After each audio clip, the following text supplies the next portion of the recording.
ఎక్కువ నాయిస్ లేకుండా క్వైట్ గా ఫైర్ ముందర when the man and women అంటే అట్లా వాళ్ళు అక్కడ నుంచున్నప్పుడు I felt they were embodying Shiva and శక్తి.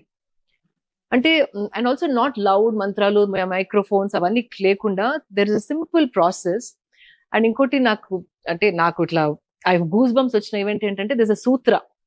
ఒక సూత్రాన్ని బ్రైడ్ ఫింగర్ నుండి బ్రైడ్ గ్రూమ్ ఫింగర్ కి అటాచ్ చేస్తారు. That itself when they were doing ఆ ప్రాసెస్ చేసినప్పుడు I felt ఎనర్జెటికలీ something was happening between them. And ముందర ఫైర్ అండ్ పంచభూతాల cleansing process and not much of talking, so there's no noise, there's no chaos. People whom you love unnar pakkaki, you're into each other. Just imagine energetically enta charged up ayi untundi atmosphere. Correct. So that sanctity ante aa pavitrata edaithe marriage lo undo, aa marriage lo naku felt it even as a spectator. మీరు చెప్తే నమ్మరు, ఆ పెళ్లిలో కూర్చున్న ఉన్నదే 25 members, I think. Only close family. Close of the family and friends. Okay.